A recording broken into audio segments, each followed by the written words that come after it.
ಮೇಲುಕೋಟೆಯ ಶಿಕ್ಷಕಿ ದೀಪಿಕಾ ಕೊಲೆ ಪ್ರಕರಣಕ್ಕೆ ಈಗ ಟ್ವಿಸ್ಟ್ ಸಿಗ್ತಾ ಇದೆ. ತನ್ನ ಹುಟ್ಟುಹಬ್ಬದ ದಿನವೇ ಹಂತಕ ನಿತೀಶ್ ಕೊಲೆಗೈದಿದ್ದ ಅನ್ನೋದು ಗೊತ್ತಾಗ್ತಾ ಇದೆ. ಬೆಟ್ಟದ ತಪ್ಪಲಿಗೆ ಕರೆಸಿಕೊಂಡು ಈ ನಿತೀಶ್ ಅಲ್ಲೇ ಕೊಲೆಗೈದು ಮುಚ್ಚ ಹಾಕಿದ್ದ.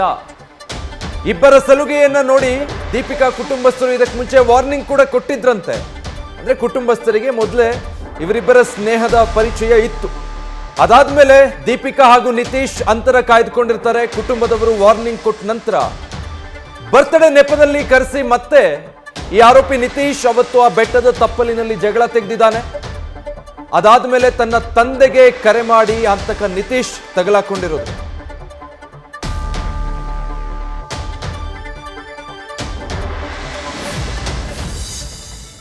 ಆರೋಪಿ ತಗಲಾಕೊಂಡಿದ್ದು ಹೀಗೆ. ಮೇಲುಕೋಟೆಯ ಶಿಕ್ಷಕಿ ದೀಪಿಕಾ ಕೊಲೆ ಪ್ರಕರಣದಲ್ಲಿ ಈತ ಕೊಲೆಗೈದ ನಂತರ ಎಸ್ಕೇಪ್ ಆಗಿರ್ತಾನೆ ಹೊಸಪೇಟೆಗೆ. ಹಂತಕ ನಿತೀಶ್ ಮೇಲುಕೋಟೆ ಪೊಲೀಸ್ ಠಾಣೆಯಲ್ಲಿ ಇದಕ್ಕೆ ಸಂಬಂಧಪಟ್ಟ ಹಾಗೆ ವಿಚಾರಣೆ ಮುಂದುವರಿತಾ ಇರುತ್ತೆ. ಕೊಲೆಗೈದು 2 ದಿನ ಗ್ರಾಮದಲ್ಲೇ ಇರ್ತಾನೆ. ಕೊಲೆ ಆದ್ಮೇಲೂ ಕೂಡ 2 ದಿನ ಅದೇ ಗ್ರಾಮದಲ್ಲಿ ಇರ್ತಾನೆ ನಿತೀಶ್. ಬಳಿಕ ಪ್ರಕರಣದ ದಿಕ್ಕು ತಪ್ಪಿಸೋದಕ್ಕೆ ನಾಟಕ ಆಡಿರ್ತಾನೆ. ಕೊಲೆಯಾದ ಮಾರನೇ ದಿನ ದೀಪಿಕಾ ತಂದೆಗೆ ಈತ ಕರೆ ಮಾಡಿದ್ದ.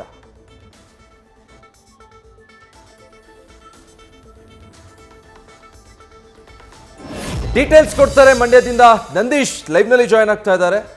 ನಂದೀಶ್, ಈಗ ಈತ ತಗಲಾಕೊಂಡಿದ್ದು ಹೇಗೆ, ಮತ್ತೆ ಯಾವ ಕಾರಣಕ್ಕಾಗಿ ಕೊಲೆ ನಡೆದು ಹೋಯ್ತು, ಏನೆಲ್ಲ ಗೊತ್ತಾಗ್ತಾ ಇದೆ ಪ್ರಕರಣದಲ್ಲಿ?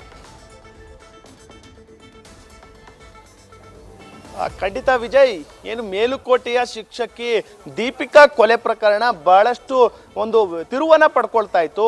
ಅಂದ್ರೆ ಹಲವಾರು ಅನುಮಾನಗಳಿಗೆ ಎಡೆ ಮಾಡಿಕೊಟ್ಟಿತ್ತು. ಇದೀಗ ಕೊನೆಗೂ ಆರೋಪಿಯ ಬಂಧನ ಆಗಿದೆ. ಅಂದ್ರೆ ಹಂತಕನ ಆ ಬಂಧನ ಆಗಿರುವಂಥದ್ದು.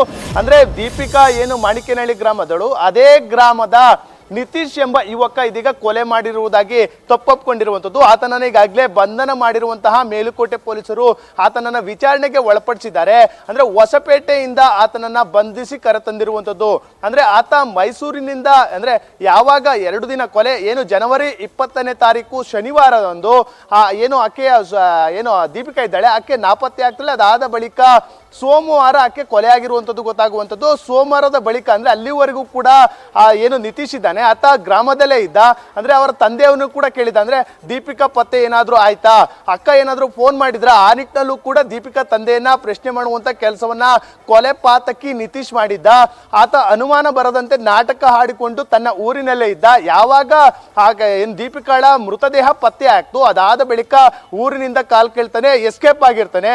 ಆತ ನೇರವಾಗಿ ತನ್ನೂರಿನಿಂದ ಮೈಸೂರಿಗೆ ಬೈಕ್ ನಲ್ಲಿ ತೆರಳುತ್ತಾನೆ. ಬೈಕ್ ಅನ್ನ ತನ್ನ ಸ್ನೇಹಿತನಿಗೆ ಕೊಟ್ಟು ಅಲ್ಲಿಂದ ನೇರವಾಗಿ ಆತ ಹೊಸಪೇಟೆಗೆ ಪ್ರಯಾಣವನ್ನು ಬಯಸುವಂಥದ್ದು. ವಿಜಯನಗರದ ಹೊಸಕೋಟೆಯಲ್ಲಿ ಆತ ಬಸ್ ನಿಲ್ದಾಣದಲ್ಲಿ ಕುಳಿತು ಒಂದು ಫೋನ್ ಕರೆಯನ್ನು ಮಾಡ್ತಾನೆ. ಅದೇ ಫೋನ್ ಕರೆಯಿಂದ ಆತ ತಗಲಾಕೊಂಡಿರುವಂಥದ್ದು. ಇನ್ನು ಮತ್ತೊಂದು ಇಂಟ್ರೆಸ್ಟಿಂಗ್ ವಿಷಯ ಅಂತಂದ್ರೆ ಆತ ಕರೆ ಮಾಡಿದ್ದು ಬೇರೆ ಯಾರಿಗೂ ಅಲ್ಲ, ತನ್ನ ತಂದೆಗೆ. ಅಂದ್ರೆ ನಿತೀಶ್ ತನ್ನ ತಂದೆಗೆ ಫೋನ್ ಕರೆಯನ್ನ ಮಾಡಿ, ನಾನು ಹೊರಗಡೆ ಬಂದಿದ್ದೇನೆ, ನೀವ್ಯಾರು ಕೂಡ ಭಯ ಪಡಬೇಡಿ ಎಂಬ ನಿಟ್ಟಿನಲ್ಲೂ ಕೂಡ ಒಂದು ಮಾತನ್ನ ಕೊಟ್ಟಿದ್ದ. ಅದಾದ ಬಳಿಕ ಪೊಲೀಸರು ತಕ್ಷಣವೇ ಎಚ್ಚೆತ್ತು ಆತನನ್ನ ಫೋನ್ ನಂಬರ್ ಅನ್ನ ಟ್ರ್ಯಾಕ್ ಮಾಡ್ತಾರೆ, ಲೊಕೇಶನ್ ಅನ್ನು ಟ್ರ್ಯಾಕ್ ಮಾಡ್ತಾರೆ. ಬಳಿಕ ಆತನನ್ನ ಅಲ್ಲಿ ಹೊಸಪೇಟೆ ಪೊಲೀಸರ ಸಹಾಯದಿಂದ ಬಂಧಿಸಿ ಕರೆ ತಂದಿರುವಂಥದ್ದು. ಇನ್ನು ಬಂಧನ ಮಾಡಿ ವಿಚಾರಣೆಗೆ ಖುದ್ದು ASP ತಿಮ್ಮಯ್ಯ ಅವರ ನೇತೃತ್ವದಲ್ಲಿ ಒಂದು ವಿಚಾರಣೆಯನ್ನು ಕೂಡ ಮಾಡಿರುವಂಥದ್ದು. ಆ ಒಂದು ವಿಚಾರಣೆಯಲ್ಲಿ ಸ್ಫೋಟಕ ವಿಚಾರಗಳನ್ನು ಕೂಡ ಬಾಯ್ಬಿಟ್ಟಿದ್ದಾನೆ. ಅಂದ್ರೆ ತಾನೇ ದೀಪಿಕಾಳನ್ನ ಕೊಲೆ ಮಾಡಿರುವುದಾಗಿ ಇದೀಗ ತಪ್ಪೊಪ್ಕೊಂಡಿದ್ದಾನೆ ಎಂಬ ಮಾಹಿತಿಯು ಕೂಡ ನ್ಯೂಸ್ ಫಸ್ಟ್ಗೆ ಎಕ್ಸ್ಕ್ಲೂಸಿವ್ ಮಾಹಿತಿ ಕೂಡ ಈಗಾಗಲೇ ಲಭಿಸಿರುವಂಥದ್ದು. ಇನ್ನು ಕೊಲೆಗೆ ಕಾರಣ ಏನೆಂಬುದ ಒಂದಷ್ಟು ವಿಚಾರಗಳನ್ನು ಕೂಡ ಇದೀಗ ಆತ ಬಾಯ್ಬಿಟ್ಟಿದ್ದಾನೆ ಅಂತ ಹೇಳಲಾಗ್ತಾ ಇದೆ. ಅಂದ್ರೆ ಕಳೆದ 2 ವರ್ಷಗಳಿಂದಲೂ ಕೂಡ ದೀಪಿಕಾ ಜೊತೆ ಒಂದಷ್ಟು ಸಲುಗೆ ಇತ್ತು, ಎಲ್ಲಾ ರೀತಿಯ ಸಲಿಗೆಯೂ ಕೂಡ ಇತ್ತು ಎಂಬ ಮೂಲಕ ಇದೀಗ ಆತ ಬಾಯ್ಬಿಟ್ಟಿರುವಂಥದ್ದು. ಆದ್ರೆ ಆ ಒಂದು ಸಲಿಗೆಯ ವಿಚಾರವಾಗಿ ಒಂದಷ್ಟು ವಾರ್ನಿಂಗ್ ಅನ್ನ ದೀಪಿಕಾ ಕುಟುಂಬಸ್ಥರು ನಿತೀಶ್ಗೆ ಕೊಟ್ಟಿರ್ತಾರೆ. ನಿತೀಶ್ ಜೊತೆಗೆ ದೀಪಿಕಾಳಿಗೂ ಕೂಡ ಒಂದಷ್ಟು ವಾರ್ನಿಂಗ್ ಕೊಟ್ಟಿರ್ತಾರೆ. ಈ ರೀತಿಯ ನಡವಳಿಕೆ ಸರಿಯಲ್ಲ ಎಂಬ ಮೂಲಕ ಎಚ್ಚರಿಕೆಯನ್ನು ಕೂಡ ಕೊಟ್ಟಿರ್ತಾರೆ.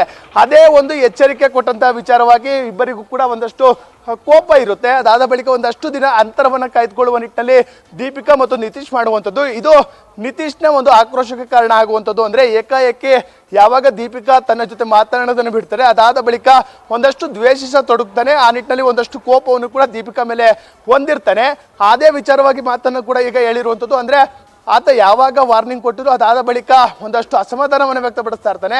ಆ ನಿಟ್ಟಿನಲ್ಲಿ ಯಾವಾಗ ಮಾತುಕತೆ ಇರಲ್ಲ, ಏಕೈಕ ಒಂದು ಪ್ಲಾನ್ ಅನ್ನು ಮಾಡ್ತಾನೆ. ಅಂದ್ರೆ ದೀಪಿಕಾನ ಕೊಲೆಯನ್ನೇ ಮಾಡಲೇಬೇಕು ಎಂಬ ನಿರ್ಧಾರಕ್ಕೆ ನಿತೀಶ್ ಬರ್ತಾನೆ. ಅದೇ ನಿಟ್ಟಿನಲ್ಲಿ ಆತ ಮತ್ತೊಂದು ಪ್ಲಾನ್ ಅನ್ನು ಮಾಡುವಂಥದ್ದು, ಅಂದ್ರೆ ತನ್ನ ಹುಟ್ಟುಹಬ್ಬ ಜನವರಿ 20ರಂದು ನಿತೀಶ್ನ ಹುಟ್ಟುಹಬ್ಬ ಕೂಡ ಇರುತ್ತೆ. ಆ ನಿಟ್ಟಿನಲ್ಲಿ ತನ್ನನ್ನು ಭೇಟಿ ಮಾಡುವಂತೆ ದೀಪಿಕಾಳಿಗೂ ಕೂಡ ಒಂದು ಮನವಿಯನ್ನು ಮಾಡಿರ್ತಾನೆ.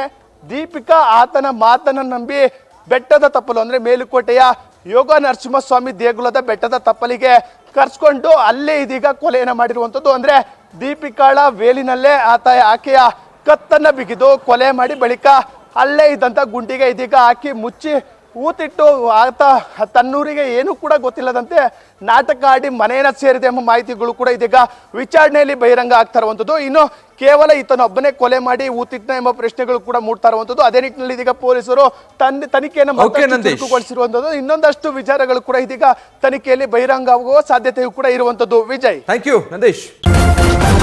ನ್ಯೂಸ್ ಫಸ್ಟ್ ನಿರ್ಭೀತಿಯಿಂದ ನಿಮ್ಮ ಪರವಾಗಿ.